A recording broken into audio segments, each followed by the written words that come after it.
Parce qu'elle connaît depuis son enfance cette côte de l'Atlantique Sud, ses charmes et ses pièges, Claire Borotra a voulu rencontrer l'équipage de Cap-Breton, celui du Nicolas II, dont elle a souvent vu la silhouette au loin, ses allers-retours le long des plages.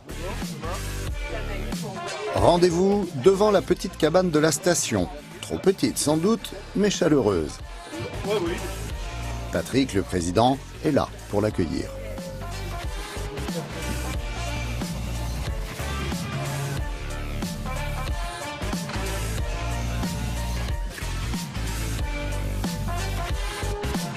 Larguer à l'arrière, tu peux larguer.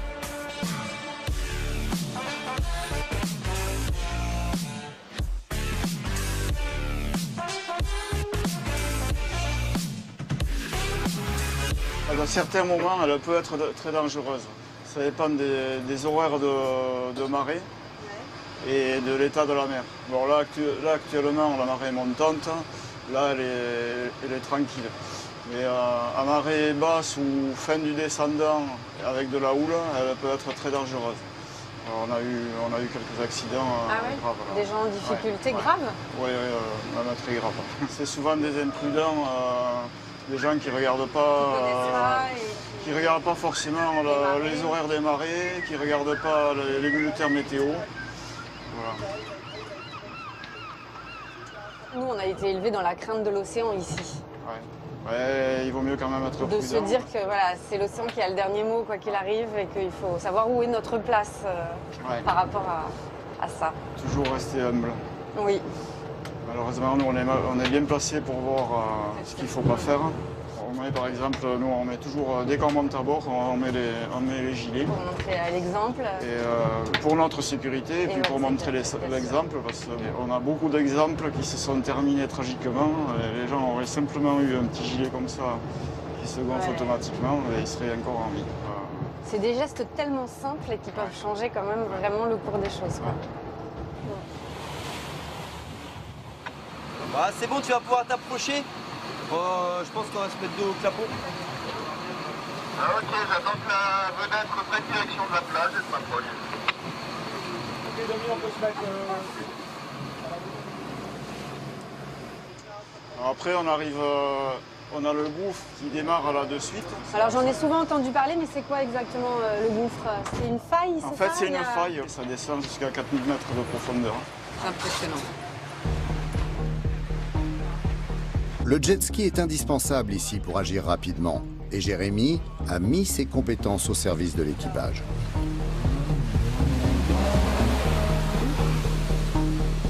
Ça fait combien de temps que tu es bénévole à la SNSM? Ça va faire 7 ans.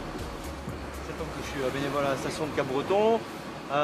J'ai une expérience de secouriste parce que j'ai été pompier volontaire en région parisienne quand j'avais une vingtaine d'années. Après, arrivant sur Cap-Breton, on fait l'équipage jet ski. C'est le jet qui intervient très rapidement quand il y a vraiment une grosse urgence dans les passes de Cap-Breton ou des baigneurs en difficulté. On utilise essentiellement le jet ski avec la vedette bien sûr en plus.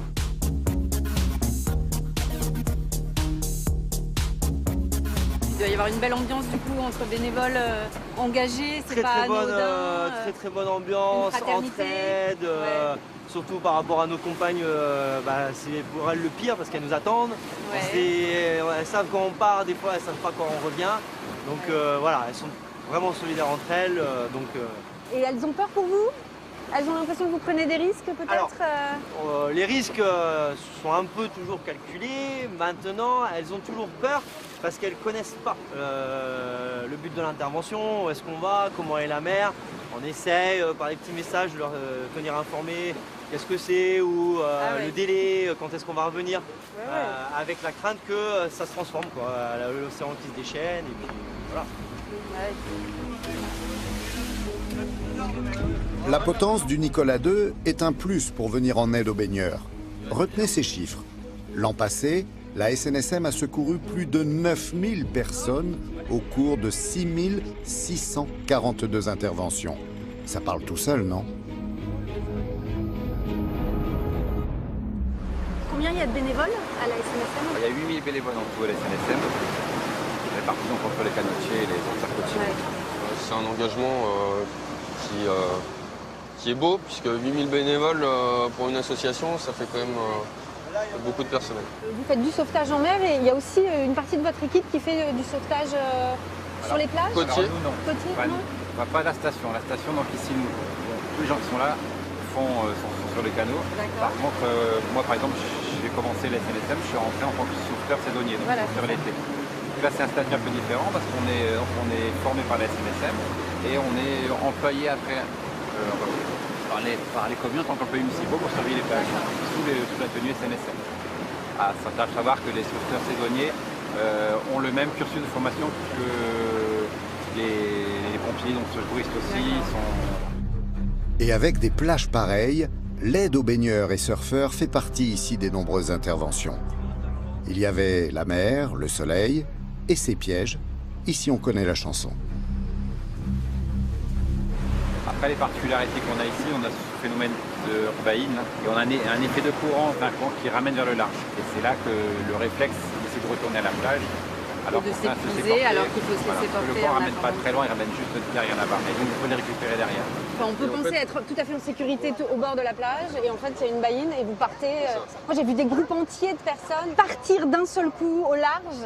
Sans en que général, il y en ne a un puisse... qui est en difficulté, le copain arrive, l'autre copain, des gens sur la plage, et au final, ça fait plusieurs personnes qui se mettent en danger. Après, en quelque sorte, ils se font aussi la morale à eux-mêmes parce qu'ils se sont mis en danger et qu'ils ont eu peur. Enfin voilà, nous, on est dans le secours, on n'est pas dans la morale de leur action, quoi. Méditerranée, Atlantique, Manche et bien au-delà, jusque dans le Pacifique et l'océan Indien, dans toutes ces stations, vous croiserez comme nous ces visages souriants et empreints de détermination. 8000 bénévoles, tous égaux devant le danger, prêts à tout donner pour sauver nos vies. Et si aujourd'hui, c'est nous qui leur tendions la main? Avec Claire et Marie, tous les trois, on espère vous avoir touché en vous parlant de ces équipes, de leur disponibilité, de leur engagement, de leur générosité. Que chacun soit peut-être un peu moins anonyme. Moi, depuis maintenant une vingtaine d'années que je suis à la SNSM, donc on en a sauvé quelques-uns, vraiment d'un péril certain, comme ça se dit. Et ça, quand on rentre de ce truc-là, on est heureux. Voilà.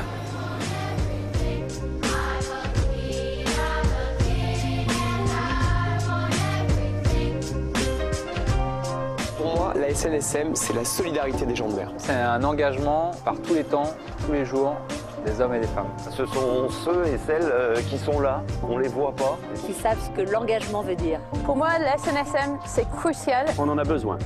Mais moins on les voit, mieux on se porte. Pour moi, la SNSM, tout simplement, c'est la vie. Ce sont nos anges gardiens de la mer. La SNSM, c'est ce qui nous rendrait tous un jour fiers d'être un marin.